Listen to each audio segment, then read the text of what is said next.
और जब हम चर्चा करते हैं किसी भी प्रदेश के विकास को लेकर तो सभी आयामों को जनता के सामने रखना बेहद ज़्यादा ज़रूरी हो जाता है। अब ऐसे में राजनीति की एक अलग दिशा होती है, लेकिन राजनीति की जो दिशा तय करती है जनता, उनको सबसे बड़ी आस एक अपने जनप्रतिनिधियों से होती है, वो स्वास्थ्य क्षेत्र की है। तो स्वास्थ्य क्षेत्र को लेकर बात करना बेहद ज़्यादा ज़रूरी हो जाता है, क्योंकि प्रदेश की इस समय जो हालत है वो सब जानते हैं। प्रदेश इस समय स्वास्थ्य के क्षेत्र में जो नए नए आयाम स्थापित कर रहा है वो भी किसी से हरगिज छिपा नहीं है। हमारे पास इस समय सेल्स पार्टनर्स हमारे बत्रा सुपर स्पेशलिटी हॉस्पिटल से डॉक्टर बत्रा हमारे साथ है और पार्क हॉस्पिटल से डॉक्टर भानु। सबसे पहले डॉक्टर बत्रा, आपसे मैं शुरुआत करूंगा, क्योंकि एक अच्छा खासा अनुभव आप स्वास्थ्य के क्षेत्र में कैरी करते हैं। अभी तक का एक्सपीरियंस और साथ ही क्या क्या उपलब्धता इन पिछले 45 सालों के करियर में सर आपके रही है? सबसे पहले जी मीडिया का धन्यवाद कि जिन्होंने मुझे यहाँ बुलाया अपने विचार रखने के लिए। जहाँ तक सवाल है, आपका विषय है एमर्जिंग सोनीपत, तो मैं पिछले लगभग 45 ईयर्स से मेडिकल प्रोफेशन में हूँ, सोनीपत में ही हूँ। मैं उस जर्नी को डिस्क्राइब कर सकता हूँ कि सोनीपत स्वास्थ्य के क्षेत्र में कैसे आगे बढ़ा।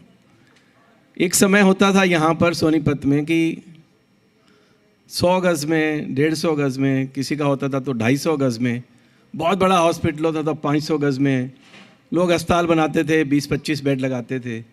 ज़माना चला गया है, 1 एकड़ में, 2 एकड़ में, 3 एकड़ में अस्पताल बन रहे हैं, बड़े बड़े प्लांट्स जो हैं, बड़े बड़े हॉस्पिटल बन रहे हैं। पहले सिंगल स्पेशलिटी हॉस्पिटल होते थे, अब मल्टी स्पेशलिटी हॉस्पिटल हो गए हैं। पहले मल्टी स्पेशलिटी हॉस्पिटल बने, फिर सुपर स्पेशलिटी हॉस्पिटल आने लग गए हैं। कोई भी मेडिकल की विधा ऐसी नहीं है जो इस समय सोनीपत में उपलब्ध ना हो, कोई भी विधा। मैं तो पिछले 45 साल से कार्डियोलॉजी में काम कर रहा हूँ, तो दिल के रोगों के बारे में मैं जर्नी को अगर डिस्क्राइब करूँ, सोनीपत, एमर्जिंग सोनीपत डिस्ट्रिक्ट का, जिसे हम आईसीयू कहते हैं, आजकल तो आईसीयू बड़ी कॉमन सी चीज़ है। हाँ। सीसीयू आ गया, आईसीयू आ गया। पहला आईसीयू आज से 40 साल पहले वो हमने शुरू किया। इको रोज़ होती है जी, 100 इको हो जाती होंगी शहर में। पहली इको मशीन हमारी थी, पहली टीएमटी मशीन हमारी थी। आजकल बड़ी चर्चा होती है जी, स्टेंट लगा दिया जी, इतने स्टेंट लग गए जी, आयुष्मान भारत में भी स्टेंट लगते हैं जी। हरियाणा का पहला स्टेंट, पहली एंजियोप्लास्टी, वो हमारे ही हॉस्पिटल में शुरू हुई थी। डॉक्टर भानु, एक बहुत सक्सेसफुल आप बात अगर करें तो डॉक्टर हैं, 20 साल से ज़्यादा का आपको एक्सपीरियंस है और 25,000 से ज़्यादा सक्सेसफुल सर्जरीज करना। कोई भी सुनता है तो एक मन में इच्छा जागृत होती है कि कौन डॉक्टर है। और सर, अपने व्यक्तित्व के बारे में तो बताइए, लेकिन आज के समय में रोबोटिक्स का जिक्र मैं करूं तो किस आयाम पर आप इसे देखते हैं? सबसे पहले बहुत बहुत धन्यवाद कि एनसीआर दिल्ली हरियाणा ने ये मंच प्रदान किया जहाँ पर हम स्वास्थ्य के क्षेत्र में आपके साथ अपने विचार रूबरू कर सकें। सर ने भी इमर्जिंग सोनीपत की बात की, कार्डियोलॉजी की बात की। कार्डियोलॉजी शुरू से एक बहुत अहम मुद्दा रहा है हमारे भारत में। हार्ट अटैक्स बहुत कॉमन रहे हैं, लेकिन साथ साथ जैसे जैसे वक्त बीतता गया, दूसरी ब्रांचेस का भी पायदान उतना ही बड़ा होता गया, जिसमें हड्डियों का जो ब्रांच है, ऑर्थोपेडिक्स जिसको हम बोलते हैं, उसने भी अपना एक मुकाम हासिल किया। कैटरेक्ट के बाद हम जॉइंट रिप्लेसमेंट की दर सबसे ज़्यादा देख रहे हैं भारत में। तो अगर आज हम जोड़ प्रत्यारोपण की बात करें तो कैटरेक्ट के बाद जो सबसे ज़्यादा सर्जरीज हो रही हैं भारत में, वो जोड़ प्रत्यारोपण की हैं। पिछले 40 साल से जोड़ प्रत्यारोपण भारत में चल रहा है, बट हर दशक एक नई उपलब्धि के साथ आ रहा है और हर दशक में एक इमर्जिंग ट्रेंड है सर्जरीज़ का, जिसमें टेक्नोलॉजी अपना एक विशेष रोल प्ले कर रही है। तो जब मैंने अपनी जर्नी शुरू की थी तब ये सर्जरी मैनुअल होती थी। सर्जन अपनी इस क्रिया को सीखने के लिए देश विदेश और बड़े सेंटर्स में जाकर पूरे एक पुनर्निर्माण की क्रिया सीख कर आता था। तो जोड़ बनाना मतलब एक बहुत बड़ा दायित्व है, जिसमें आप जिन जोड़ों पर आप वापस चलने के काबिल होते हो। तो एक असहाय व्यक्ति जो बिल्कुल बेड के कगार पे होता है या बेडरिडन होने के कगार पर होता है, अगर उसका जोड़ प्रत्यारोपण वैसा ना किया जाए, जैसा ढांचा ना दिया जाए, उसको नेचुरल स्वरूप ना दिया जाए, तो वो फेलियर में जाता है और पेशेंट की स्थिति उससे भी दयनीय हो जाती है। तो इस दयनीय स्थिति में ना पहुँचे, बहुत ज़रूरी था कि जो पुराने टाइम में जो सर्जरी सीख रहे थे उनका जो टेक्निकल पार्ट था वो उतना अच्छा हो कि एक्सपीरियंस द्वारा की गई सर्जरीज़ वो अंजाम दे सकें कि वो अपने चलने के लायक हो सकें। लेकिन उन सर्जरीज़ का अपना एक ड्रॉबैक भी था कि टाइम टेकिंग सर्जरीज़ थी, ब्लड लॉस बहुत ज़्यादा था, अंदर सर्जरीज़ के दौरान रक्तस्राव जाना होने की वजह से इंटरनल कॉम्प्लिकेशंस होने के चांसेस ज़्यादा थे, बोन कटिंग बहुत ज़्यादा थी। तो उसको अब रोबोटिक सर्जरीज़ ने रिप्लेस किया है। तो रोबोटिक सर्जरीज़ का मतलब ये नहीं है कि सर्जरीज़ रोबोट कर रहे हैं, इसमें भी एक विशेष ट्रेनिंग की ज़रूरत है जिसमें सर्जन अपने आप को एक नए दर तक टेक्नोलॉजी के साथ जोड़ता है। करने वाला, देखने वाला सब सर्जन ही है, लेकिन उसको सुचारू रूप से एक्यूरेसी देने का काम एक टेक्नोलॉजी करती है। तो अब रोबोटिक पायदान पर पार्क हॉस्पिटल में हम 3 रोबोटिक टेक्नोलॉजीज़ के साथ जोड़ प्रत्यारोपण की क्रियाएं को अंजाम दे रहे हैं। 20 साल में 25,000 से ज़्यादा सर्जरीज़ की हैं, लेकिन अब जो सर्जरीज़ हम कर रहे हैं उसमें नॉन इन्वेजिव, सेमी इन्वेजिव और फुली इन्वेजिव प्लेटफॉर्म्स को हम लेकर आए हैं। तो हर तरीके की टेक्नोलॉजीज़ के लिए काबिल नहीं है। एक वर्ग है जिसको विभिन्न प्रकार की टेक्नोलॉजीज़ हमको देनी है।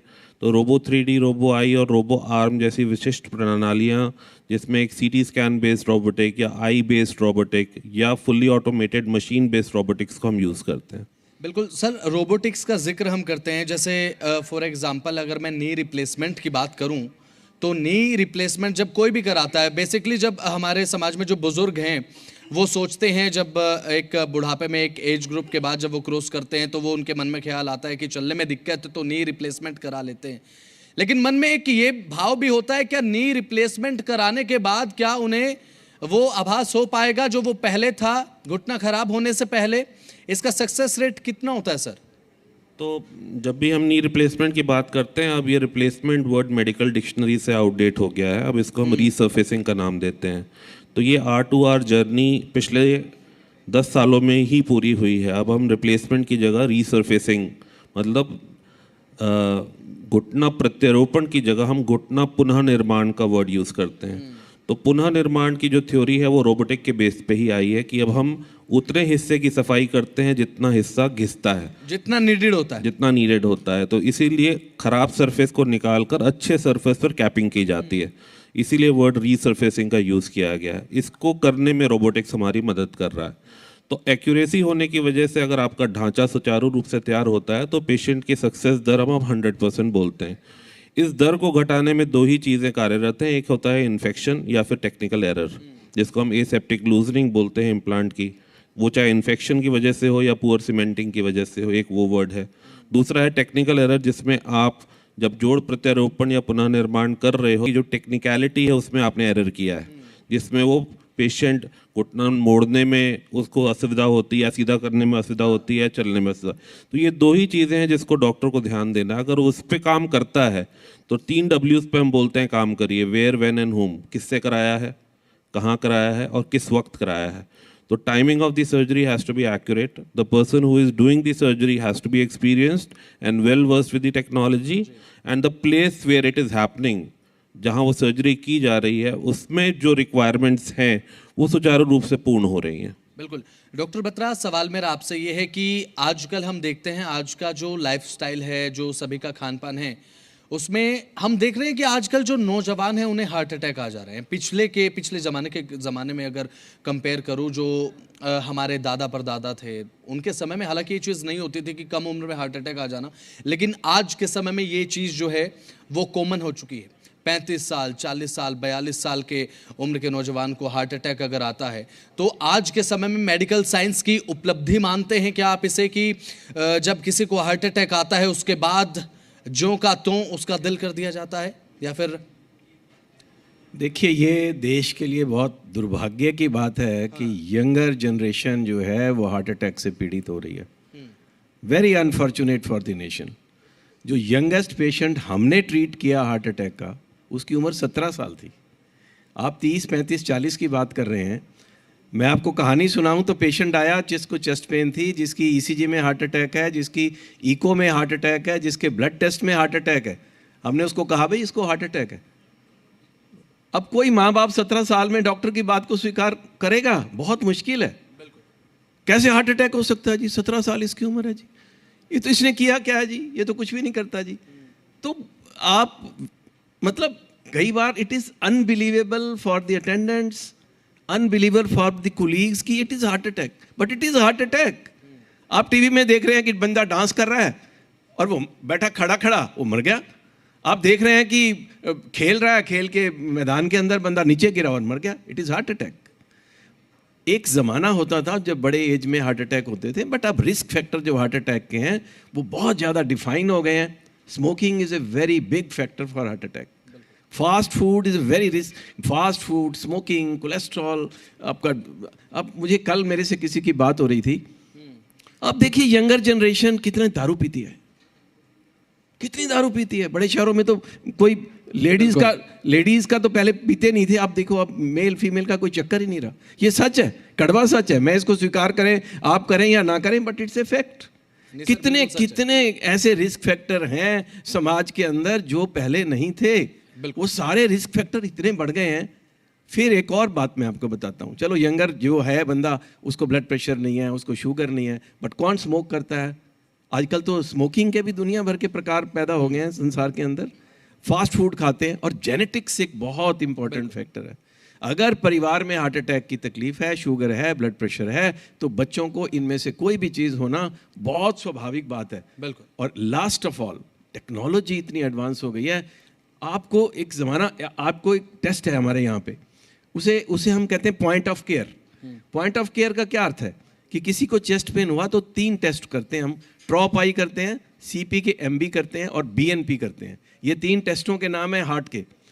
किसी भी अच्छे हार्ट के सेंटर में पॉइंट ऑफ केयर का मतलब है आप जाएंगे, आपका ब्लड लेंगे, और विद इन 10 मिनट्स हम बता देंगे कि हार्ट की दिक्कत है कि नहीं है। पॉइंट ऑफ केयर ऐसे एडवांस टेस्ट अवेलेबल है। तो टेक्नोलॉजी इतनी एडवांस हो गई है कि पहले तो इंतजार करते रहते थे। ईसीजी कई बार नॉर्मल होती है हार्ट अटैक में, कितनी बार नॉर्मल होती है, केस जो है छूट जाएगा। तो वो पॉइंट ऑफ केयर के टेस्ट जो हैं वो ज्यादा अर्ली डायग्नोज करते हैं इन चीजों। बिल्कुल। तो मेडिकल साइंस तरक्की कर रही है और हम यही चाहते हैं कि मेडिकल साइंस इसी तरह से तरक्की करती भी रहे। बहुत बहुत शुक्रिया डॉक्टर, आप जुड़े, और साथ ही डॉक्टर भानु, डॉक्टर बत्रा साहब, बहुत बहुत शुक्रिया आपका।